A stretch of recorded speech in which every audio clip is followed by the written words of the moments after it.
اللہ علیہ وسلم پر جادو ہوا تو آپ صلی اللہ علیہ وسلم پریشان تھے، تو دو فرشتے آئے اور انہوں نے بتایا، ایک نے دوسرے سے پوچھا کہ ان پر کیا ہوا ہے، دوسرے نے بتایا جادو ہوا ہے۔ کس نے کیا؟ جی محمود لبید ابن اسم نے کیا۔ کہاں کیا ہے؟ فلاں جگہ کیا، بنو زریق کا ایک کنواں تھا وہاں کیا ہے۔ کس چیز پہ کیا ہے؟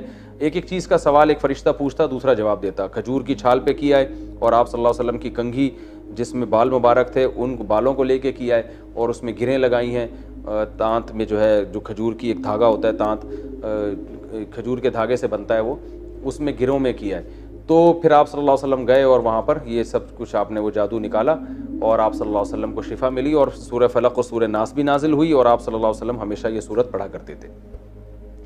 تو پہلی تو میں آپ کو اس سورت کے ضمن میں بتاؤں گا جادو کیا ہے۔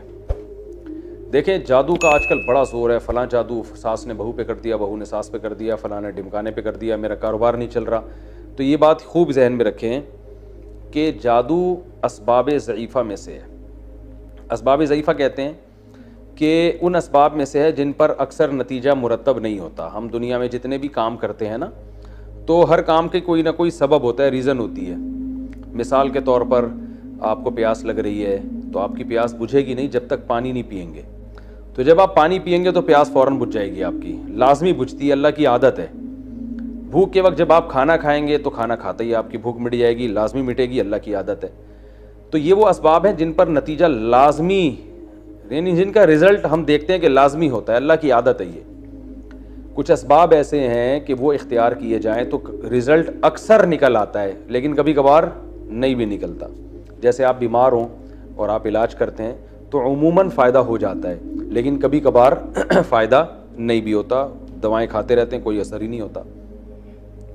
تو یہ وہ سبب ہے جس پر اکثر رزلٹ نکلتا ہے۔ تو پہلی جو قسم ہے جس میں لازمی نتیجہ نکلتا ہے، اس کا شرعی حکم یہ ہے کہ ایسے اسباب کو اختیار کرنا فرض ہے۔ مثلاً آپ کو پیاس لگ رہی ہے، پانی آپ نہیں پیتے اور آپ اللہ پہ توکل کرتے ہیں کہ اللہ میری پیاس بجھا دے گا، اور اسی پیاس سے آپ مر جاتے ہیں تو آپ کو ثواب نہیں ملے گا بلکہ خودکشی کا گناہ ملے گا، کیونکہ اللہ بتائے گا قیامت کے دن کہ میں تو جب بھی کسی کی پیاس بجھاتا ہوں تو پانی کے ذریعے بجھاتا ہوں، تم نے صرف دعا مانگی، پانی پینے کا انتظام کیا نہیں، تو میں تمہاری پیاس نہیں بجھاؤں گا اور تم مر جاؤ گے تو خودکشی کا گناہ ملے گا۔ اسی وجہ سے کہتے ہیں کمانا فرض ہے تاکہ انسان روٹی کھا سکے۔ اس معاملے میں اللہ پہ توکل تو کرنا ہے، لیکن توکل کا یہ مطلب کہ اسباب اختیاری نہ کرے، یہ حرام ہے، ناجائز ہے، اور مر گیا تو خودکشی کا گناہ ہوگا۔ دوسرا جو اسباب ہیں جن میں آتا ہے کہ کبھی اکثر نتیجہ مرتب ہو جاتا ہے لیکن کبھی کبھار نہیں بھی ہوتا، وہ ہے بیماری میں علاج کرنا۔ اب آپ بیماری میں علاج کرتے ہیں تو اکثر ٹھیک ہو جاتے ہیں لیکن بعض دفعہ نہیں بھی ہوتے، تو یہ والا سبب جو ہے نا، یہ اختیار کرنا سنت ہے، فرض نہیں ہے۔ یہی وجہ ہے تمام فقہا کا اس پر اتفاق ہے کہ اگر آپ بیمار ہوئے اور آپ نے علاج نہیں کرایا اور آپ مر گئے تو گناہ نہیں ہوگا، آپ کو خودکشی کا گناہ نہیں ہوگا۔ قیامت کے دن آپ اللہ کے سامنے آتے ہیں تو اللہ آپ سے پوچھتا ہے کہ تم جب بیمار تھے تم نے اپنی زندگی بچانے کے لیے علاج کیوں نہیں کیا؟ تو آپ کہہ سکتے ہیں اللہ مجھے کوئی یقین تھوڑی تھا کہ علاج کر کے شفا ملے گی، بہت سے لوگ ہم نے دیکھے علاج ہوا پھر بھی نہیں، تو میں نے کہا ہو سکتا ہے ہم بھی ٹھیک نہ ہو، تو اب میں نے صرف توکل کیا تجھ پر، تو ثواب تو نہیں ملے گا لیکن گناہ بھی نہیں ملے گا، کیونکہ بہت دفعہ ایسے ہوتا ہے بغیر علاج کے ٹھیک ہو جاتا ہے آدمی، اور بہت دفعہ علاج کرنے سے بھی ٹھیک نہیں ہوتا۔ تو اس لیے کہتے ہیں تاکید ہے، علاج کرنا چاہیے، لیکن علاج کرنا کوئی فرض و واجب نہیں ہے۔ کوئی اس میں اللہ پہ توکل کرنا چاہے تو توکل کر سکتا ہے، اگرچہ اس توکل کا ثواب نہیں ملے گا لیکن گناہ بھی نہیں ملے گا، بلکہ نامناسب کہا جائے گا اس توکل کو، کیونکہ علاج کرنا پیغمبر کی سنت ہے۔ تیسری قسم ان اسباب کی ہے جن پر اکثر نتیجہ مرتب نہیں ہوتا، کبھی کبھار تکے میں ہو جاتا ہے۔ تو یہ تعویذ، رقیہ اور یہ جو ہے جادو، یہ ایسے اسباب ہیں جن پر اکثر نتیجہ مرتب نہیں ہوتا، کیونکہ اگر ان پر زیادہ تر نتیجہ مرتب ہو رہا ہوتا تو نظام عالمی تباہ و برباد ہو جاتا۔ جادوگر سب سے پہلے کیا کرتے، وہ اپوزیشن والے کسی جادوگر کو لاتے اور جو حکومت میں اس کے خلاف جادو کر کے اس کی حکومت کو ختم کر دیتے۔ حکومت یعنی سب جادو ہی کھیل رہے ہوتے پوری دنیا میں، اور جادوگروں کی اس پوری دنیا میں موج ہوتی۔ جادوگر یہ کرتے، جادو کے زور سے یہ بنا دیا، کبھی وہ بنا دیا، کبھی یوں بنا دیا، ایک نظام عالم تباہ و برباد ہو جاتا سارا۔ تو اس لیے جادو کو اللہ نے زیادہ طاقت نہیں دی ہے۔ جادو میں اثر اللہ نے دو لحاظ سے، جادو ایک کمزور سبب ہے۔ نمبر ایک کہ جب جادوگر جادو کرتا ہے تو پہلی بات تو یہ کہ ضروری نہیں کہ جس پر جادو کرے اس پہ اثر ہو جائے. لاکھوں میں کسی 2-4 پر ہو سکتا ہے, زیادہ تر پر نہیں ہوتا. اور دوسرا یہ بھی ہے کہ جتنا جادو کرے گا ضروری نہیں اتنا اثر ہو سکتا ہے اس کا آدھا 50% ہو. اس نے تو جادو کیا تھا مارنے کے لیے مگر آپ مرے نہیں, تھوڑے بہت کچھ اثر ہو جائے آپ کے اوپر. تو یہ جادو ایک کمزور چیز ہے. سوال پیدا ہوتا ہے اگر جادو کمزور چیز ہے تو رسول اللہ صلی اللہ علیہ وسلم جو سید الانبیاء تھے, اتنے طاقتور تھے, ان پر کیوں اثر ہو گیا؟ تو علماء نے اس کی حکمت بیان کی ہے کہ آپ صلی اللہ علیہ وسلم پہ جادو کا اثر اللہ نے ہونے دے دیا تھا. اس لیے ہونے دے دیا تھا کہ یہودی آپ کو جادوگر کہتے تھے.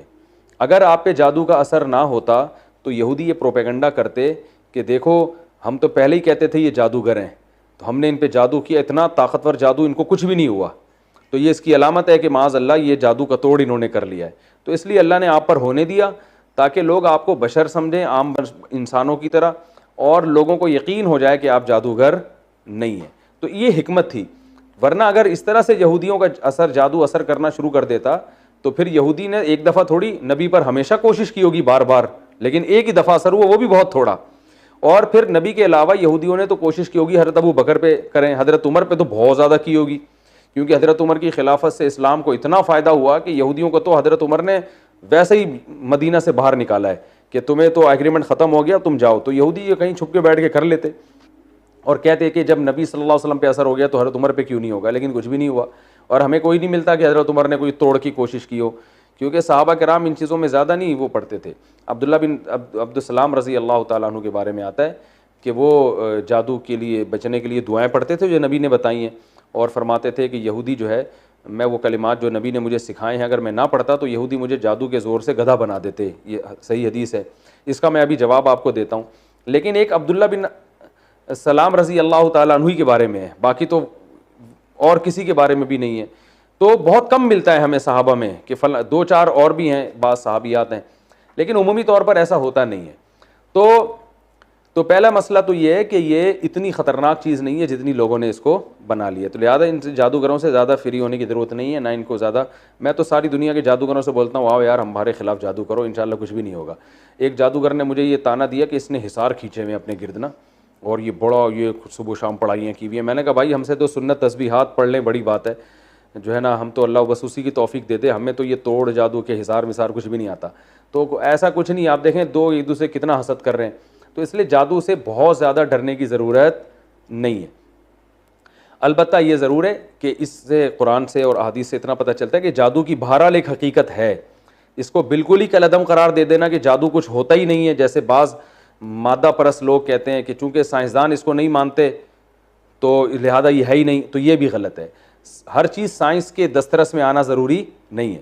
تو ہوتا ہے لیکن اتنا نہیں جتنا لوگوں نے بنا لیا. تو ہوتا ہے اور اس سے پناہ مانگنے کا بھی ہمیں حکم دیا گیا, اور اس سے بچنے کے لیے جو نبی صلی اللہ علیہ وسلم نے دعائیں بتائی ہیں بس وہ کافی ہیں. جیسے حضرت عبداللہ بن سلام رضی اللہ تعالیٰ عنہ نے بتایا وہ کلمات جو نبی نے مجھے سکھائے ہیں میں وہ پڑھتا ہوں تو بچا ہوا ہوں. تو اسی طرح ہمیں قرآن نے سورہ فلق اور سورہ ناس سکھائی ہے, تو آپ سورہ فلق سورہ ناس رات کو اپنے اوپر دم کر کے سوئیں, تو اگر کوئی کرے گا بھی تو انشاءاللہ کوئی اثر آپ پر نہیں ہوگا. ایک بات تو یہ ہو گئی. دوسری بات یہ کہ جادو سے کیا حقیقت اور ماہیت بھی چینج ہو جاتی ہے کسی چیز کی, تو یہ بھی ایک بڑا مسئلہ ہے کہ جادو سے کیا مطلب کوئی کسی چیز کو واقعی حقیقت میں چینج کیا جا سکتا ہے یا نظر کا دھوکہ ہوتا ہے. تو یہ میں نے اس پہ بہت مطالعہ کیا ہے, میں اس نتیجے پر پہنچا ہوں کہ جادو سے حقیقت چینج نہیں ہوتی. اس بارے میں امام ابو بکر الجصاص جو بہت بڑے محقق تھے, مفسر تھے, ان کی رائے یہ ہے کہ جادو سے حقیقت چینج نہیں ہوتی, اور انہوں نے دلیل یہ دی ہے کہ قرآن مجید میں اللہ تعالیٰ نے موسیٰ علیہ السلام کے مقابلے میں جو جادوگر آئے تھے ان جادوگروں کو اللہ نے بڑا جادو کہا ہے. انہوں نے جب رسیوں کو سانپ بنایا نا تو وجاؤ بسحر عظیم, قرآن کے الفاظ ہے بہت بڑا جادو کیا. تو اس بہت بڑے جادو کے بارے میں قرآن کے الفاظ ہیں یخیل الیہ من سحرہم انہا تسعی, ان کے جادو سے لوگوں کو ایسا لگا کہ یہ لاٹھیاں اور یہ رسیاں سانپ بن گئی ہیں. قرآن کے الفاظ ہیں, یعنی حقیقت میں وہ سانپ نہیں بنی تھی بلکہ یخیل, لوگوں کو یہ لگا کہ یہ سانپ بن گئی ہیں. تو وہ کہتے ہیں جب اتنا بڑا جادو جس کو قرآن بڑا جادو کہہ رہا ہے اس سے بھی وہ لاٹھیوں کو حقیقت میں سانپ نہیں بنا سکے, بلکہ لوگوں کی نظروں میں انہوں نے جو ہے نا خاک پھینک دی اور مسمرزم کیا, اور لوگ دیکھنے میں لوگوں کو لگا کہ یہ سانپ ہے. تو تو جب اتنے بڑے جادو سے کوئی چیز حقیقت میں چینج نہیں ہوتی, نظر کا دھوکا ہوتا ہے, تو آج کل کے جو جادو ہو رہے ہیں اس سے کہاں حقیقت چینج ہو سکتی ہے؟ تو یہ ان کا موقف ہے, بہت مضبوط ہے. اور وہ یہ کہتے ہیں کہ جادو اور معجزے میں فرق ہی یہی ہے کہ معجزے میں حقیقت چینج ہو جاتی ہے. تبھی آپ دیکھیں موسیٰ علیہ السلام نے جب لاٹھی پھینکی ہے تو ایک دم سانپ بن گئی, تو جادوگر فوراً سجدے میں گر گئے اور کہنے لگے ہمیں رب پر ایمان لے آئے. تو جب فوراً اسی وجہ سے گر گئے, انہوں نے کہا یار یہ تو حقیقت میں چینج ہو گئی نا, تو حقیقت میں کیسے چینج ہو سکتی ہے؟ تو اس سے پتہ چلتا ہے کہ جادو کے زور سے کوئی چیز حقیقت میں چینج نہیں ہوتی. البتہ ہمارے ہی بعض اکابر میں, ماضی قریب کے اکابر ہیں, ان کی رائے یہ ہے کہ جادو سے حقیقت بھی چینج ہو سکتی ہے, اور اس پر کوئی ہمارے پاس دلیل نہیں ہے کہ حقیقت چینج نہ ہو سکے, عین ممکن ہے ہو سکتی ہو. اور اس کی دلیل میں عبداللہ بن سلام رضی اللہ تعالیٰ عنہ کا قول پیش کیا جاتا ہے کہ وہ یہ کہتے تھے کہ یہودی جادو کے ذریعے مجھے گدھا بنا دیتے. تو جب انسان کے لیے گدھا بننا ممکن ہے جادو کے زور سے, تو باقی چیزیں بھی بن سکتی ہیں. اور لیکن یہ بات اس لیے درست معلوم نہیں ہوتی کہ عبداللہ بن سلام کے قول میں تعویل کرنا یہ زیادہ ہمارے لیے آسان ہے, اور جادوگروں کو یہ اختیار دے دینا کہ وہ حقیقت چینج کر سکتے ہیں, اس پہ جو اشکالات لازم آتے ہیں وہ زیادہ مشکل ہیں. کیونکہ امام ابو بکر جساس نے یہ اشکال کیا ہے کہ جادوگروں کی جو اپنی حالت ہوتی ہے نا, یہ سارے غریب ہوتے ہیں, لوگوں کے چندے پہ پل رہے ہوتے ہیں, تو اگر یہ جادوگر حقیقت کو چینج کر دیتے تو یہ تو لوہے کو سونا بنا دیتے, چاندی بنا دیتے, اور یہ اتنی اگر اختیارات ہوتے نا ان کے پاس, تو یہ ایسے ننگ دھڑنگ حالت میں نہ ہوتے. یہ تو لوگوں کے چندوں پہ پل رہے ہوتے ہیں. تو یہ بڑی مضبوط دلیل ہے. اور انہیں ابو بکر جساس نے رحمہ اللہ نے ایک دلیل یہ بھی دی ہے کہ ہم دنیا میں کہیں بھی نہیں سنتے کہ جادو سے کسی حقیقت کو چینج کر دیا گیا ہو, کہیں ہمارے پاس ایسی کوئی مستند خبر کبھی بھی نہیں آئی. تو اس کا جواب ہمارے بعض اکابر نے یہ دیا ہے کہ بھائی ہو سکتا ہے دنیا میں بہت سی جگہوں پر ہوا ہو, اطلاع نہ ملی ہو ہم نے پوری دنیا دیکھی تو نہیں ہے. تو یہ آج سے 100 سال پہلے کہنا تو آسان تھا, لیکن اب جو الیکٹرانک میڈیا کا دور ہے, پوری دنیا گلوبل ولیج کی طرح بن چکی ہے, اب یہ دعویٰ کرنا کہ دنیا میں کہیں ہوا ہوتا تو ہو سکتا ہے ہمیں نہ اطلاع ہو, اب یہ دعویٰ کرنا ممکن نہیں ہے. دنیا میں ایسا چھمبا کہیں ہوا ہوتا نا کہ ایک چیز حقیقت میں ہی چینج ہو جائے اور کوئی سائنٹیفک لاجک ہی نہ اس کی, تو وہ خبریں آ جاتی ہیں. تو آج بھی ہم دیکھتے ہیں پوری دنیا میں کوئی جادوگر جو ہے نہ لوہے کو سونا بنا سکا ہے, اور نہ جناب وہ پاکستانی کرنسی کو ڈالر یا ریال میں تبدیل کر چکا ہے. ورنہ عمران خان سب سے پہلے جادوگروں کو بلاتا کہ یار اسی کرنسی کو ڈالر بنا دو, ہم باہر سے اتنے ڈالر لے رہے ہیں, ایک پیٹی میرے پاس پڑی ہوئی ہے, پھونک مارو کچھ کرو, میں تمہیں 6 مہینے کا ٹائم دیتا ہوں. ہے بھائی جلدی نہیں ہے, بلکہ عمران خان کی میں بلاتا سب سے پہلے, بھائی سیدھی سی بات ہے نا. تو میں کہتا بھائی کچھ, تو یہ بیچارے آج تک کچھ بھی نہیں کر سکے ہیں. تو یہ نظر کے دھوکے کے ذریعے تو ہو سکتا ہے, حقیقت میں کچھ بھی نہیں ہوتا. تو اس لیے میرا موقف یہی ہے کہ جادو سے حقیقت چینج نہیں ہوتی, اگر ہوتی تو نظام عالم خراب ہو جاتا. تو جادو سے بچنے کی فکر کریں, لیکن اتنی ٹینشن نہ لیں. ذرا کوئی بھی مسئلہ ہو تو جادو ہے, فلانے نے جادو کیا, ڈمکانا نے جادو کیا, اس سے معاشرے میں فساد پھیلتا ہے. تو جادوگر کا اثر ایک, ہاں میں بتا رہا ہوں جادو کی قسمیں. جادو کی جو لغت میں ڈیفینیشن ہے ڈکشنری میں, یعنی عربی لغت میں یا اردو لغت میں آپ کہہ سکتے ہیں, جادو کہتے ہیں کوئی ایسا کام کرنا جس کے سبب مخفی ہوں. اصل یہ ہے, اس کو سمجھنے میں لوگ بڑی غلطی کرتے ہیں. میرا ایک بیان ہوا تھا جادو کے بارے میں, اس پہ بعض علماء نے بھی مجھے بہت طنز کیا, تو وہ پورا بیان شاید نہیں سنا گیا.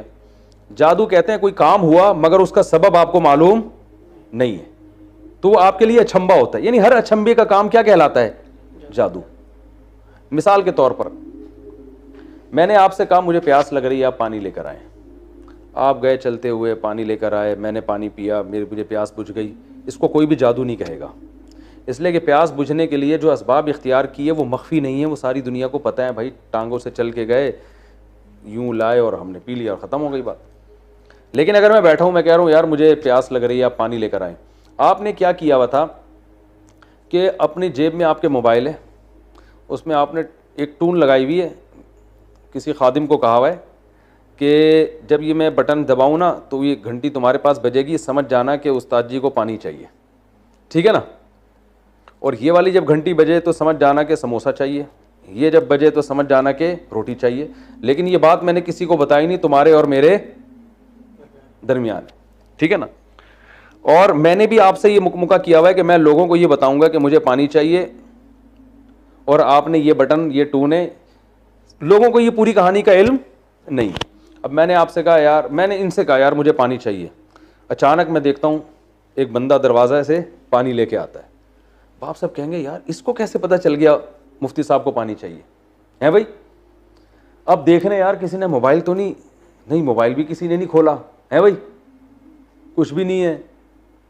تو یقیناً آپ اس طرح کے جب بہت سارے واقعات ہوں گے نا, آپ کہو گے یہ بہت ہی پہنچے ہوئے ہیں کوئی. یہ کیا ہے, اس کو میجک کہتے ہیں.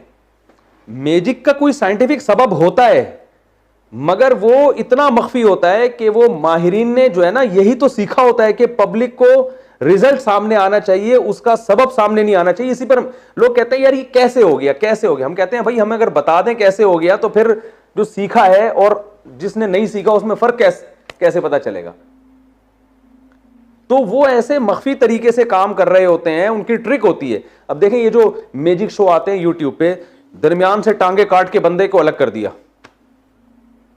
پھر دوبارہ ٹانگیں جوڑ دیں, آدمی سر پکڑ کے بیٹھا رہتا ہے, 10 سال سوچتا رہے اس کی سمجھ میں نہیں آئے گا. لیکن وہ چونکہ انگریز ہے, وہ اس کو اپنی روحانیت کے لیے کیش نہیں کراتا کہ میں بہت بڑا بزرگ ہوں, ٹانگیں کاٹ کے پھر جوڑ دیتا ہوں, تو اب جو ہے نا آؤ مجھے ہدیے دو نذرانے دو. یہی کام اگر کوئی مسلمان جادوگر کر رہا ہوتا تو وہ کہتا میں پہنچا ہوا بزرگ ہوں.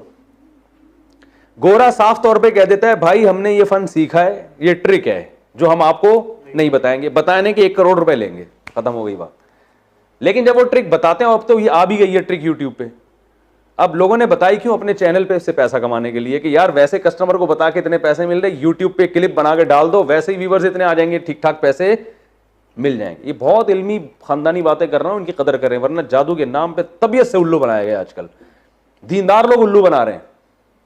تو یہ جو خفیہ ٹرک یعنی رزلٹ سامنے آ رہا ہے اس کی سبب سامنے نہیں آ رہا, اس عمل کو جادو کہا جاتا ہے.